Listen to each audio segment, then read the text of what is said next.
I'm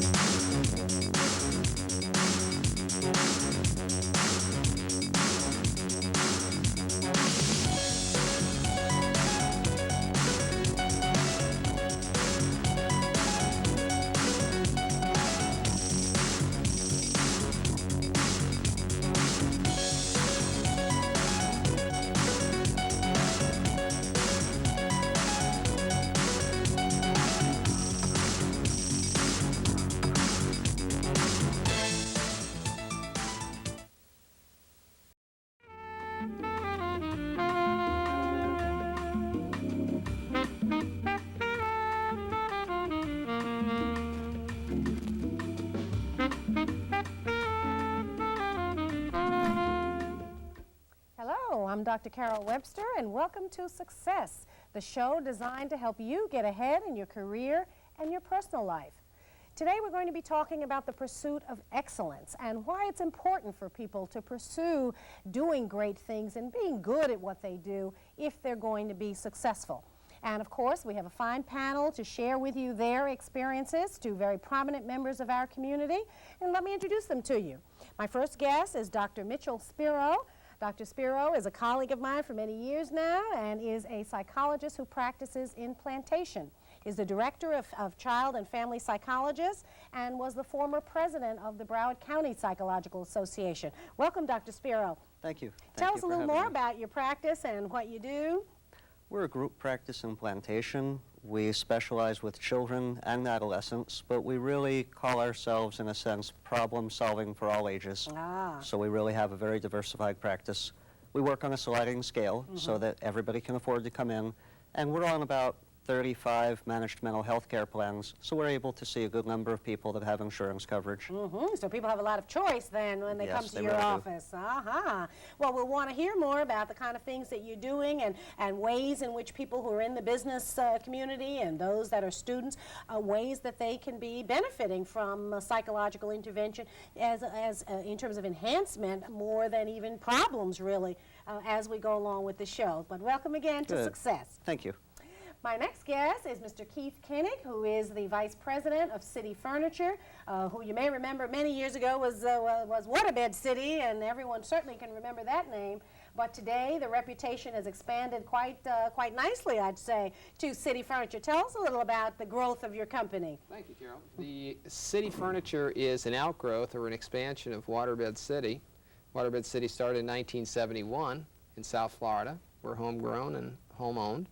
The company grew over years, but as we got into the mid-90s, we decided to expand our product line and offer all lines of furnishings, including furnishings like this. That's right. Are we delighted to have had such a great and nice-looking set this entire year that we've been filming Success, and thanks to Mr. Koenig and City Furniture. You bet. Thank you, Carol. We'd like then to talk some, and Mr. Koenig and Dr. Spiro will be talking with us about this pursuit of excellence topic. But let's ask Dr. Spiro to start us with and some understanding of why is it important for people to pursue excellence and they really shoot for the top as opposed to more mediocre type of goals.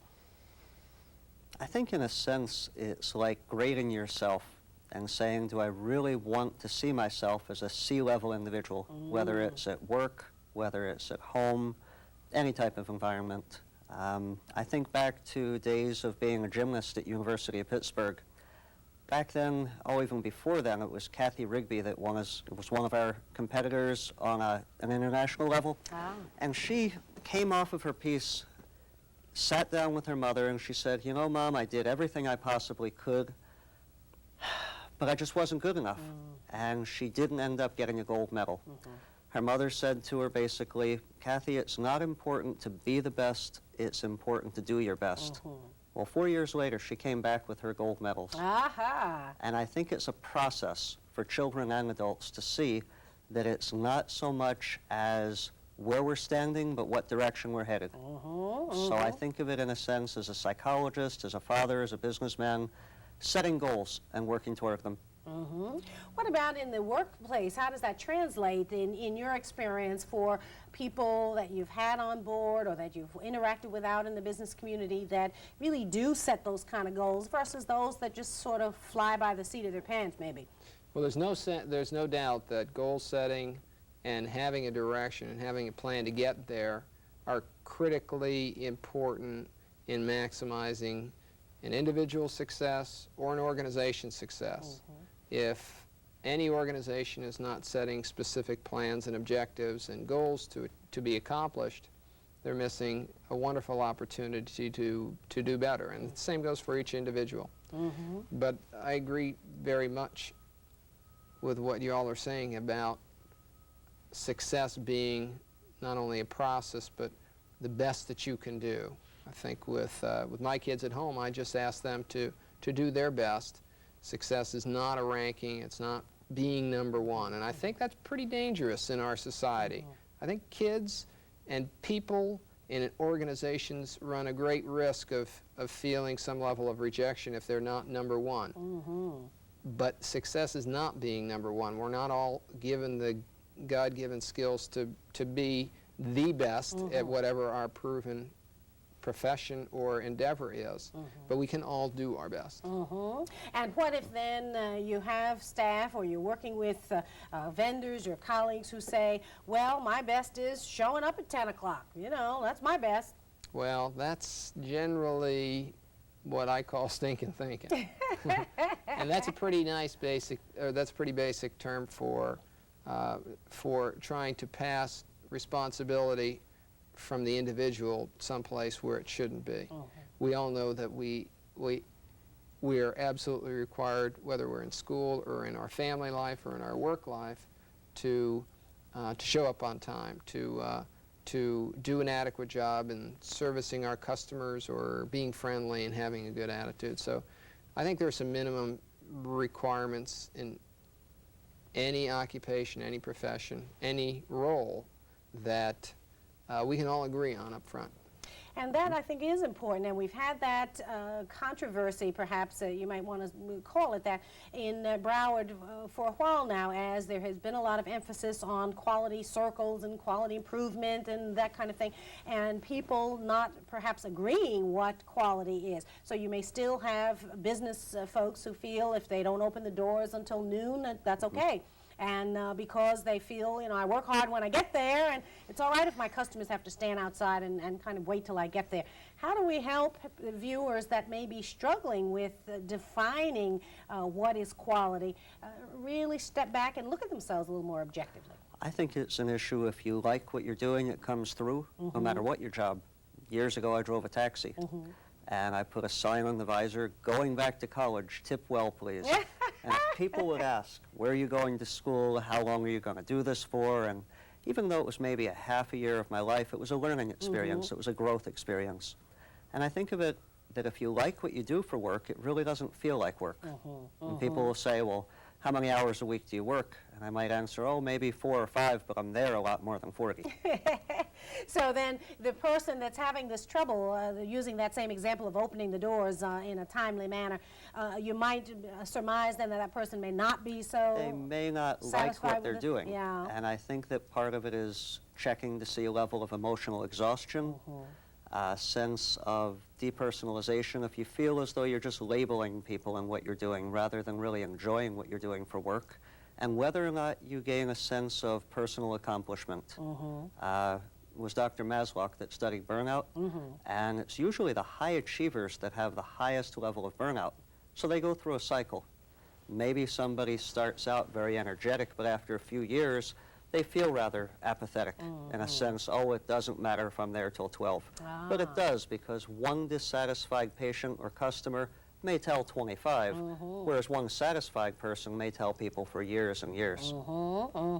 Yeah, what about that? What do you say? Well, one technique that we've had success in terms of trying to get everybody to understand what is expected and not expected, and the person who you mentioned may have a problem opening the doors on time, might not have a clear understanding of what's expected is in their role or in their responsibility.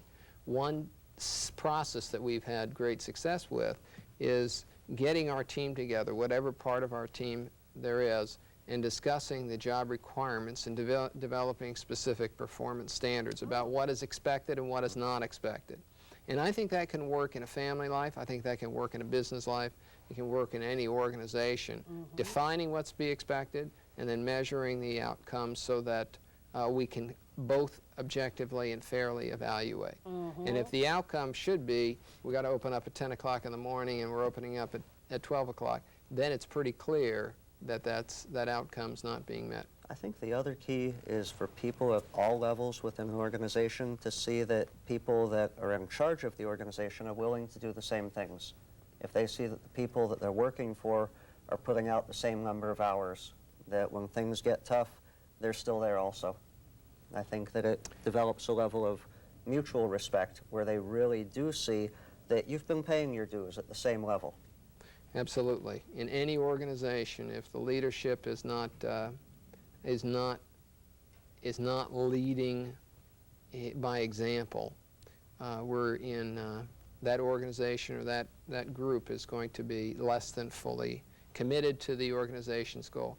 There's a great example right here in South Florida, right here in Fort Lauderdale. Probably one of the best businessmen in the United States is Wayne Huizinga.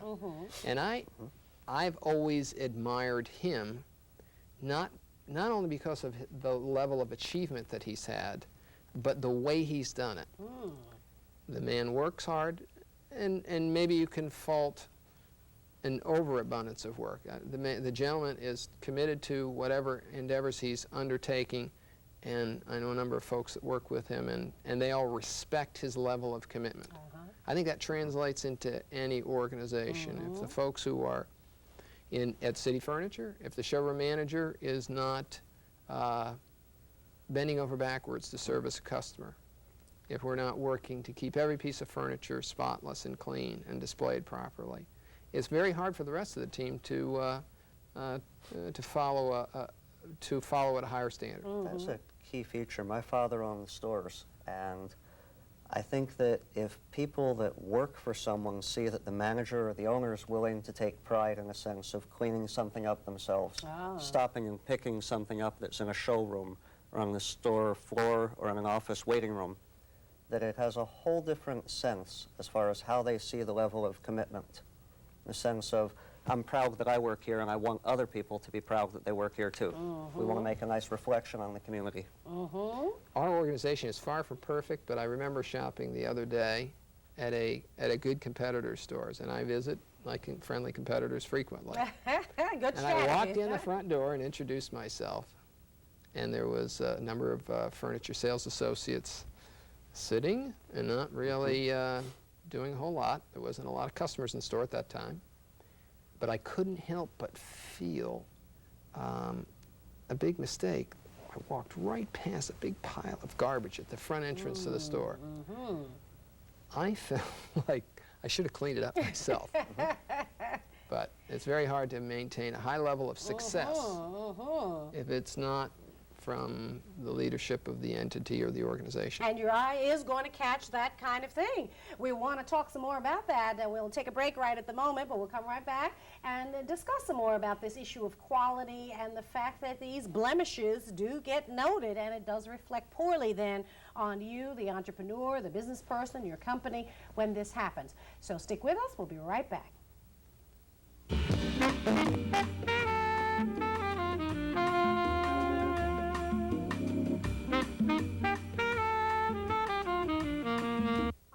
This is the fat that Jack eats.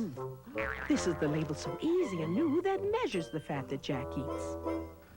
These are the shoppers who check the label so easy and new that measures the fat that Jack eats. These are the foods that the shoppers choose who check the label so easy and new that measures the fat that Jack eats. These are the numbers, some high and some low, that measure the fat and things like that that are in the foods that the shoppers choose who check the new label so easy to use that measures the fat that Jack eats. So take it from Jack. The new food label, check it out. Great winds of tradition start here. The United States Naval Academy. Here, we develop great military and national leaders. At this range. Here, moral courage, commitment, and devotion to country are a way of life. Here, our sons and daughters follow the footsteps of their forefathers' dreams, then surpass them with their own visions. Young people come here to face challenges and face them head on. Academic challenges, physical challenges, and moral challenges.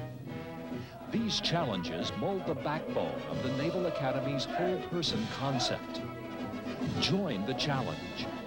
The United States Naval Academy, celebrating 150 years of service, knowledge, and leadership with a vision for the future. January, you go blind.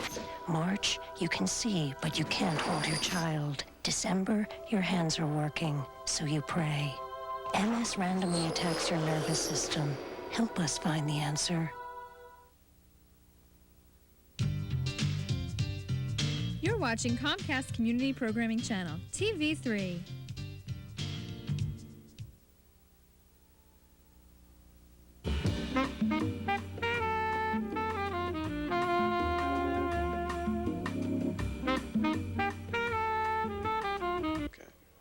The pursuit of excellence is important to success. In my opinion, it's because most of us are consumers and are usually on the receiving end of a service or product and do expect excellence from that service or product, whomever provides it. Therefore, in order to be a successful businessman, I have to, in all of my endeavors down to the last detail, make sure that excellence goes into every product. Top quality is #1 priority.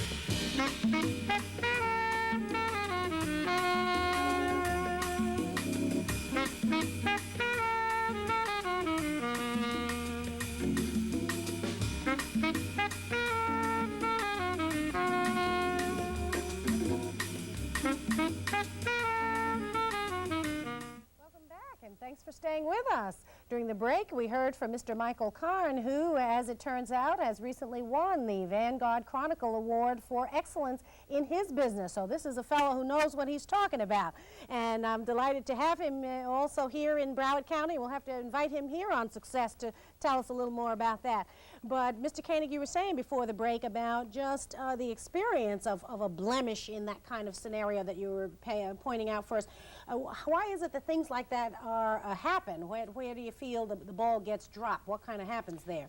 I think one of the key issues to communicate to the team, whatever the group is that's trying to accomplish something, is that it's everybody's job to service the customer. In our business, it's everybody's job to make the customer happy. So to answer your question backwards, I think blemishes occur frequently because someone thinks, well, it's not my responsibility to pick up the garbage in the parking lot. Well, it's all our responsibility, from the bottom up or the top down, or however way you want to look at it. It's a shared responsibility of commitment to excellence. And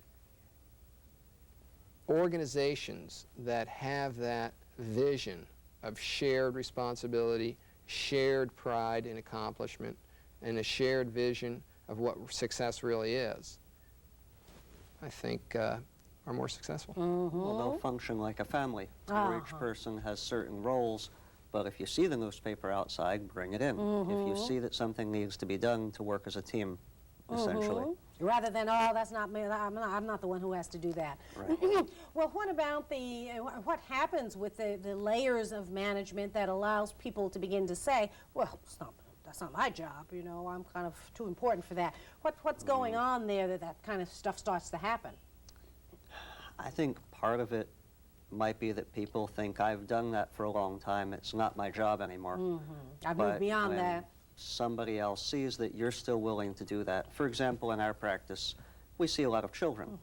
The children are sometimes hyperactive. They can make quite a mess of a waiting room. Taking the time to go back out and straightening it up, I think, makes a huge impression on the people that are waiting there for their next appointment. Sure. And saying, oh, he's the boss, he's the guy that pays the rent, but he's picking up the tissues and the cups and everything else and straightening it up. That same sense of pride and a level of, I want it to be kind of like a waiting room in a house in a sense, even though it's an office. And I think that pursuit of excellence in a sense of, I want this place to make an impression, to feel comfortable, really makes a difference in how people feel when they're waiting. How about helping the management to keep their feet on the ground then, so that there isn't the need to really kind of distance themselves from the days when they had to pick up garbage kind of thing, you know, keep that that feeling of, well, yes, this is still something that I do. I think it's got to be reinforced all the time that we have to look at whatever we are doing. As Michael Karn mentioned, we have to look at everything as we're the consumer. How do we expect it to be? Do we want to walk into a waiting room or an airline or a place of business and see a messy, untidy atmosphere? Or do we not? I think we want to see things neat and orderly. And as consumers, I find this kind of interesting because I think consumers' perceptions of how things should be continue to escalate every year, as well they should. Our expectations of excellence goes higher. We expect the plane to be on time. We expect the meal to be served promptly and to taste well. So I think we all need to, in every organization or in anybody's job, we need to look at it from the customer's perspective. And a lot of times it's not just a retail customer. Many of us are in organizations that are serving another part of an organization. Could be. Or serving another organization that may not be very visible, say a telephone operator or someone in a customer service telemarketing position. That's a key point. The person that answers the phone in any business, whether it's a doctor's office or any business whatsoever, represents the entire business. I remember a receptionist once saying, "I can't help you, I'm just the receptionist." And boy, we laid into her and said, "You're not just the receptionist, you represent every one of us every time you answer the phone." Absolutely. I think it's the ability also to accept constructive criticism and recognize that we all learn by mistakes. And people, we've heard on Success for many of our shows that people can often have difficulty with that, and it bears some repeating, I think, as to how people can toughen themselves up perhaps so that they're not as fragile and not as vulnerable to falling apart simply because they've got to be criticized or that they've got to be given some feedback that says, hey, you need to fix this or you got to change this. What would you suggest to that person that feels, you know, I don't want to hear it? Well, on our brochure we put a quote by Richard Bach.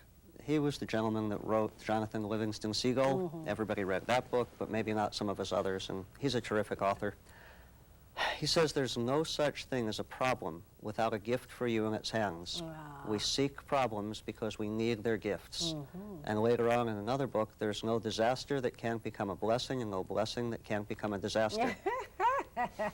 I guess the ability to recognize that when you make a mistake, if you can regroup and learn from it, the chances of making the same exact mistake are lessened. And then we get to make another mistake later on. Later on, huh? How about that, working with staff and getting people to be more accepting of that, that times when they have to have constructive criticism? Is there a particular strategy that you use in your business to help folks deal with this a little better? Two specific strategies. If you're always criticizing, the criticism will be poorly accepted.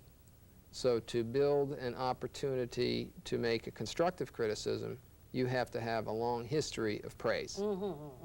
So if you're my boss and everything I ever hear out of you is, I didn't do this right, as constructive as it is or not, I'm going to be less receptive than if you recognize the many things that I do properly, whether it's show up to work on time or things that you absolutely take for a given. Now, you said a long history, that's a key. The longer that people are working together, the more they get to a point where they almost perform together, like musicians. Sort of synergy. You get to know when is somebody going to drop a rhythm and pick up a lead, and how do you trade off and how do you work together that way. I think that it was Adler that said that we all need to feel both significant and secure. And if people are feeling secure in any type of business, they're able to accept the criticism without worrying about losing their job. Then they begin to feel more significant. I agree 100%. So if you have a history of providing praise when the opportunity, when the need for a criticism or for a change in behavior, it's more there's a more receptive atmosphere. The second specific that I think is critically important is delivering praise or delivering criticism in a sandwich of praise. It's typically easier for me to it'd be easier for you to point out to me, Keith, this was good. I really like the way you did the beginning of the report. This section in the middle, though, needs to be changed. Instead of directing it this way, head in this direction. That's really what I was looking for. But I like the way you finished it up, and the conclusion was very good. And I would say, oh, I'll work on that middle. If you just say, hey, Keith, this middle part's got to go. Do something about this report. I'd have a harder time following exactly what you wanted. So build a history of praise, and then when criticism is required, sandwich it between two pieces of praise. There's an equation with that. They say plus, plus, minus, plus. And if you start with a double, in a sense, I think we really work well together. Your last job was absolutely terrific. There's some parts here that it seems like you missed. Maybe it wasn't in the computer the same way or whatnot.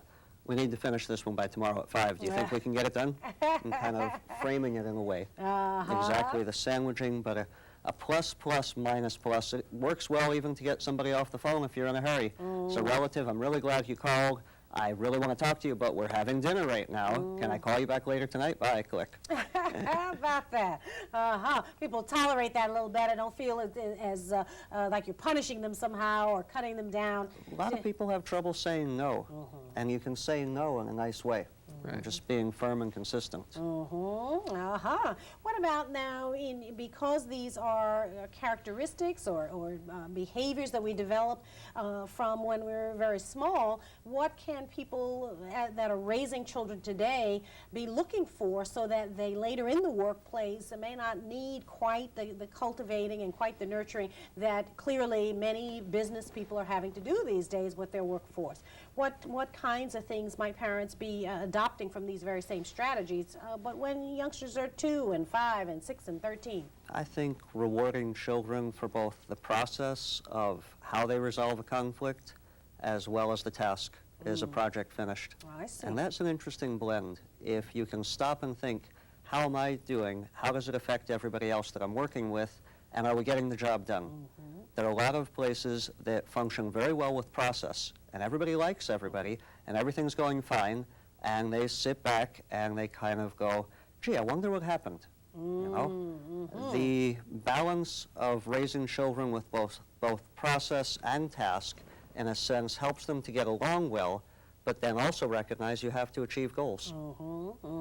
So can you apply that to a specific example where a parent might kind of check their strategies and see whether they're on point with what you're suggesting now? Well, let's take an example of an athletic event, whether it be soccer, baseball, gymnastics, tennis, swimming. Having the kid express what they enjoyed about the event. In a sense, how did you do? How did your friend do? You had some terrific plays there, or you really did well in this aspect, but we didn't win today. Okay? Being able to accept that winning is also enjoying it, in a sense, and not only doing what you're doing just to win. I think of it more of the experience. I help children to see that if they're doing things that they enjoy doing, then they're going to be happier, and they'll achieve. And they probably will end up winning in the long run. As opposed to, let's say, owning something, whether it be a car or a horse or a boat. People like to own things, but it's not as much just the owning, but whether or not you enjoy doing the activity. And that, let me stop you there because we need to take a break, but that I think is a key point, whether we're talking about the business environment and people that have to have that award, or we're talking about the kind of symbols of success. Someone has to have a big house or a big car or those kinds of things that get people off track often in this pursuit of excellence. So let's take back up with that when we come back. We'll take a break right now. Stay with us. We'll be right back.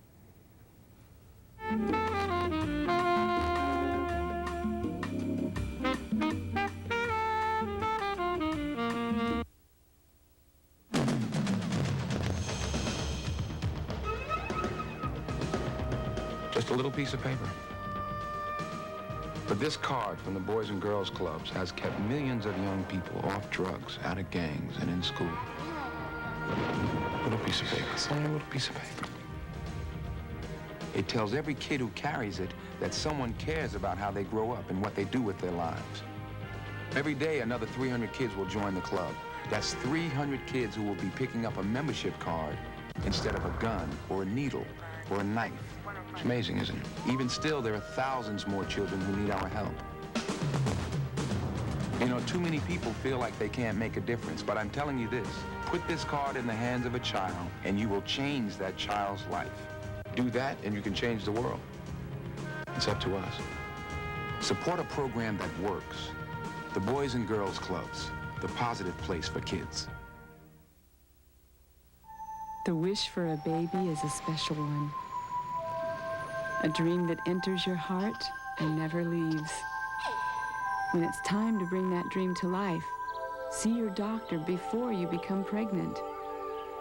Your baby will depend on your good health, and this checkup can also help prevent certain birth defects. Think ahead for a healthy baby. For more information, contact your healthcare provider or the March of Dimes.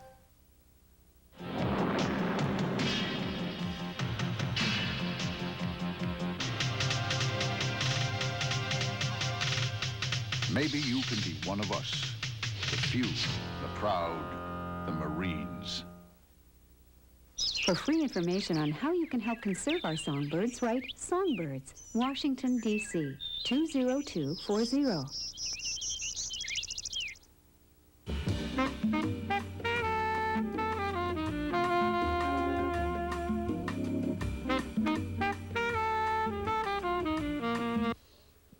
For one reason or another, people often forget about their demands that they place on everybody else. Excellence is not an easy thing to achieve. It's the setting of goals and having the tenacity to pursue those goals in whatever way whatever steps are necessary to pursue those goals, and you can't fall short of your goals. Excellence is a must to achieve any goal.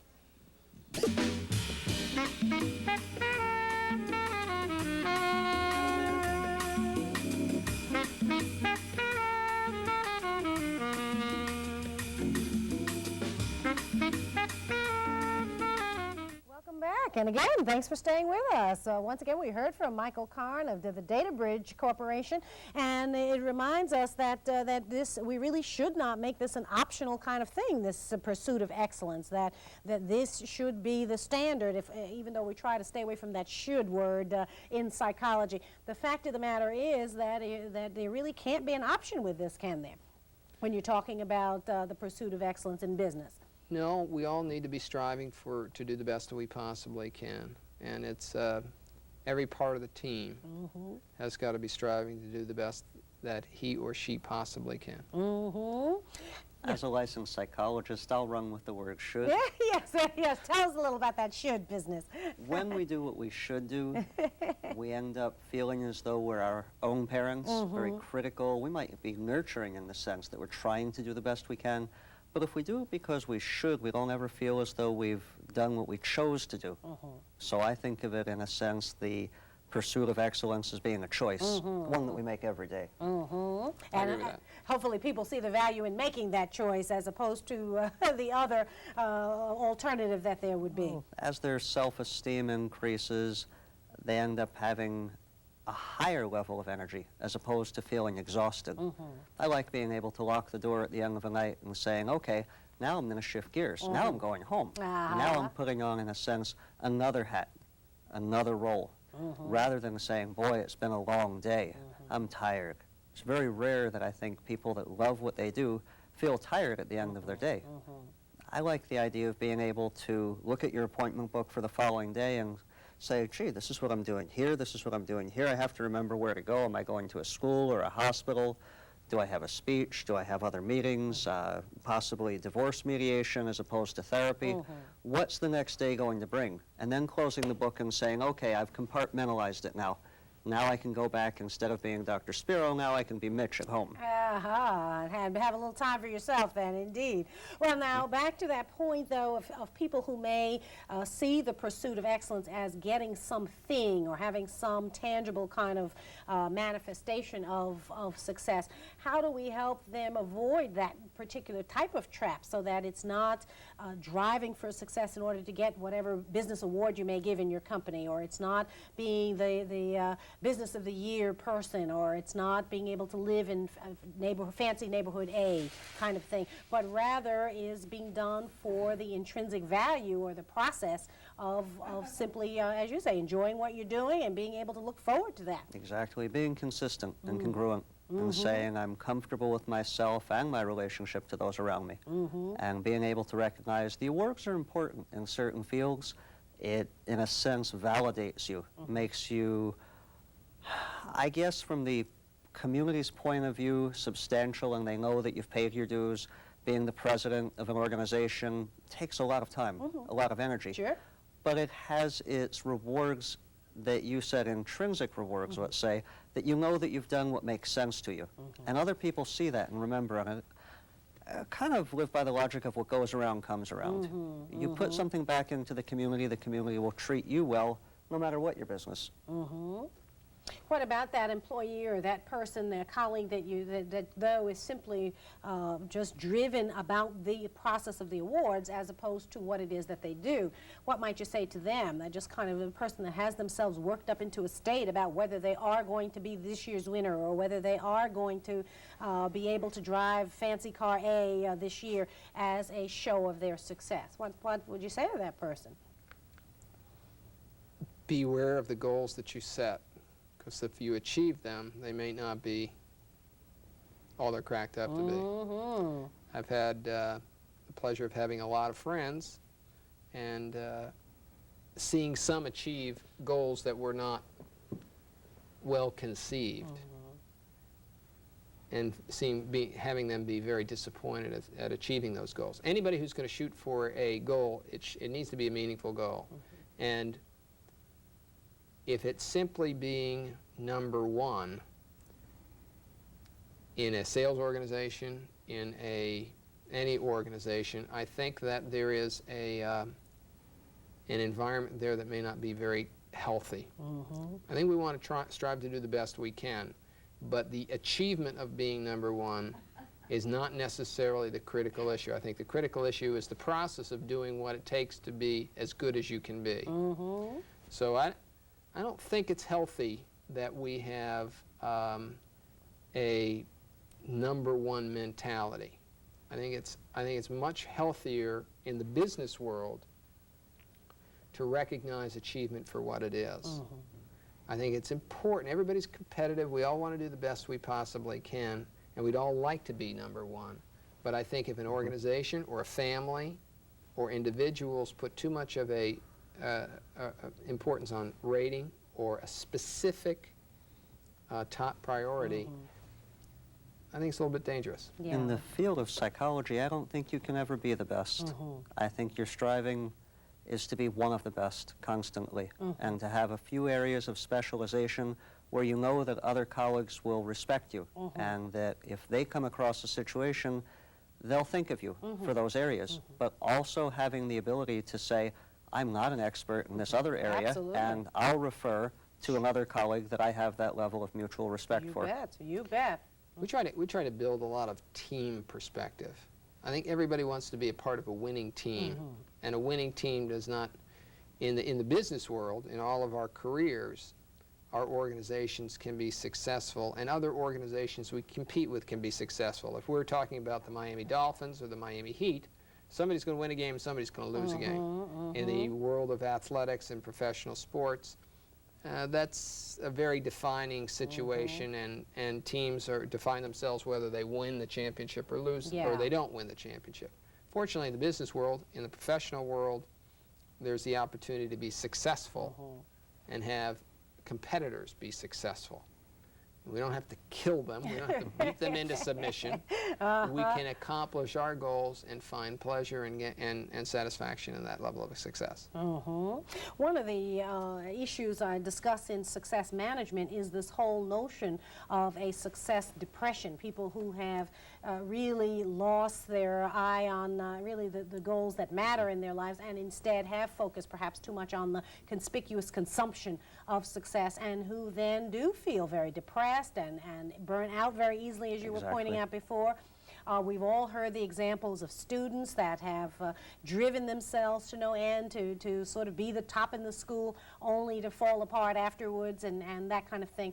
And can you provide perhaps some framework for parents to balance their own desires for their youngsters and desires for themselves vicariously through their youngsters, maybe, to help put this in perspective, so that we don't see that salesperson on your force that's mowing everybody over, you know, and can't work with the team because they feel they've got to shine and they've got to be the solo person in the office?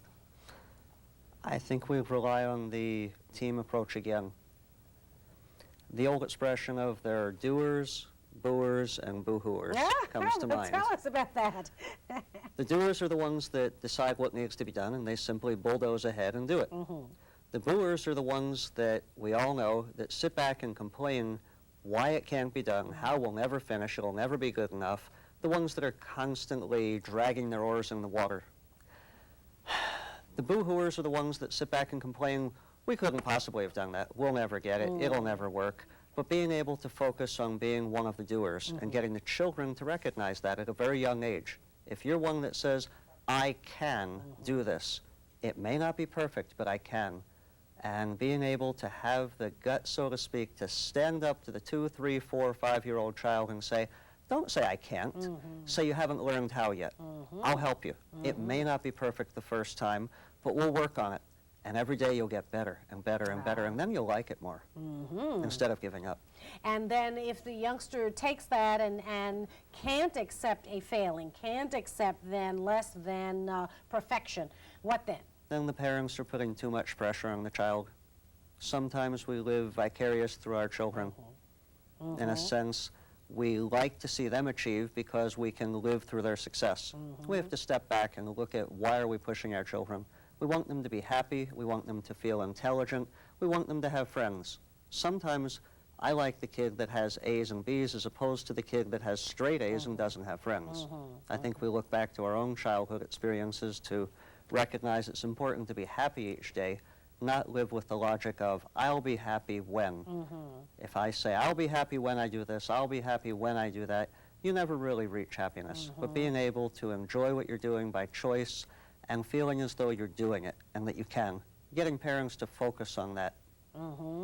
Any suggestions you might give to parents or employers for that matter, who may, again, vicariously kind of get their own gratification through their staff members? And not that that has to be a totally bad thing, but when it's excessive, when you feel it's excessive, any suggestions to help viewers identify that they may be that type of person, kind of to check themselves?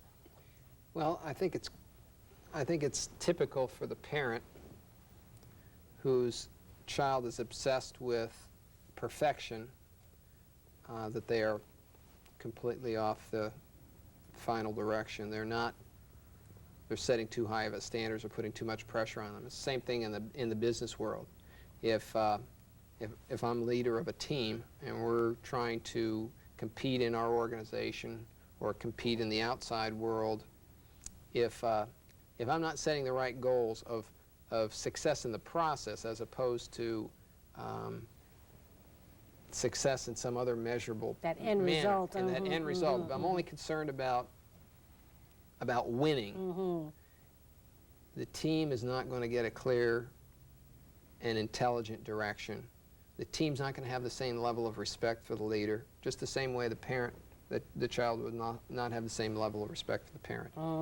So I always like to phrase everything in team approach and get everybody to understand that we're going to try to do the best we possibly can. We're going to set realistic goals, realistic and achievable goals.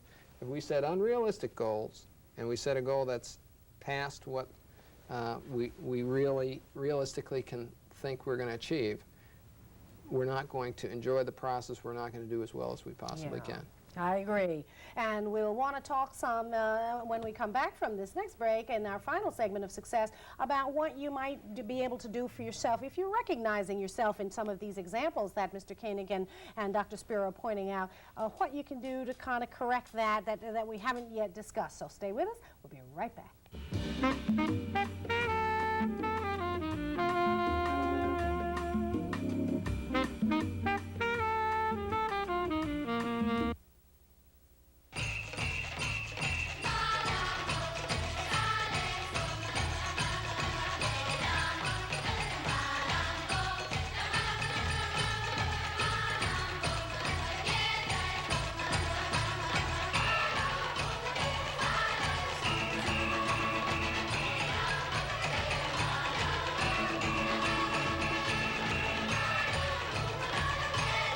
Pictures of hope from Child Reach. Families and communities freeing themselves from the grip of the world's cruelest poverty with the help of Child Reach sponsorship. Self-help programs that mean clean water, medicine, schools, food, and a real chance for a better life. If you'd like to be part of these wonderful pictures, call 1-800-346-1100. 1-800-346-1100. Child Reach sponsorship. Yes, it works. Coming soon to a mailbox near you, a postcard to renew your vehicle tags. It's new, it's different. Look for it the month before your birthday. Changing to a postcard means big savings. Taxpayers will save big on postage. And a barcode has been added to help process your renewal faster. Keep a lookout for the card. Don't let it get lost in the shuffle. Get your emissions tested and fill out the postcard. But don't pay extra fees or stand in line. Renew by mail. Right now, Americans 18 to 80-something are using their heads to solve the world's toughest problems. They are today's Peace Corps volunteers. If you've got a good head, an open mind, and a big heart, find out more about joining the Peace Corps. Peace Corps, the toughest job you'll ever love. Welcome to Comcast Community Programming Channel, TV3. Informative and entertaining programming serving Greater Fort Lauderdale. TV3.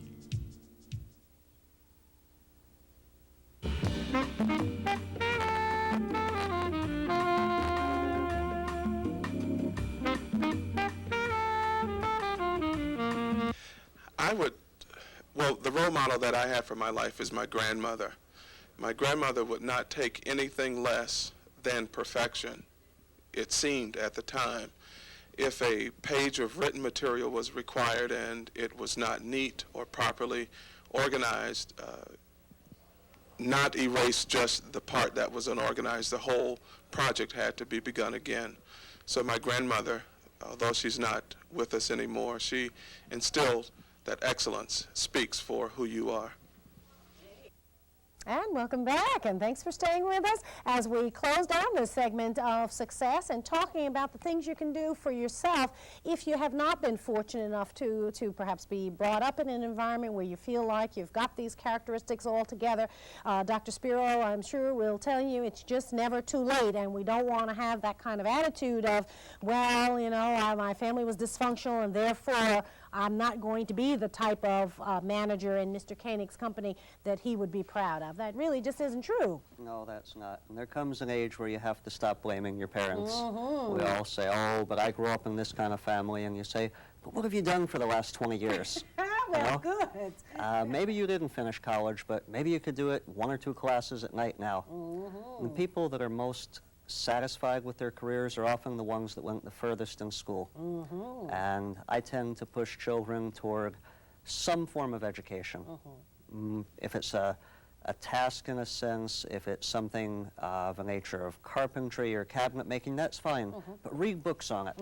Sit down and study it yourself. Go to the library, learn, and continue that way. And so schooling doesn't have to be enrolling in a formal class. It can be, as you're pointing out, it can be reading on your own. It can be taking self-help types of classes, that kind of thing. The process of continuously learning. Continuous, lifelong learning, as they say these days, huh? Right. The world according to Garp, they said, wherever a TV is glowing, someone's not reading. And I guess the key is being able to shut off the TV, and read a magazine or a book or a newspaper and then talk about it with somebody in the family. Well, but not shut off success. We don't want them to shut off success, right? No, Not ever. not till another hour. That's right, that's right, after the show, yeah. Well, I agree with you 100%. The process of learning and education has got to continue. It has to be facilitated in the family life and also in the business life. The companies that are going to be the most successful now and in the future are going to be those businesses that continue to help train their associates or provide them with opportunities, either tuition reimbursement if they're taking college courses, or through internal training to get better and better. And a lot of times that's not necessarily a lot of new ideas. It's simply getting better and executing, whether you're a carpenter, executing your job as well as it can be using current standards. And I see it in our business. In fundamentals, reviewing fundamentals is another additional process of enhancing your education. Well, the idea of having a vision, saying what are we looking to become in the next half of a year, 2 years, or 5 years. There's a reason we have leases. We look and we say, am I going to be in this space for 3 years or 6 years or 10 years, in a sense. And seeing that as both a businessman and a doctor, will we be building a building? Will the doctors remain with us? Will they do branch offices? Will they continue to feel successful in their endeavors? And how can we all still work together towards a common goal? You bet. And we've heard on Success that it is tough to be persistent and to persevere sometimes, and that many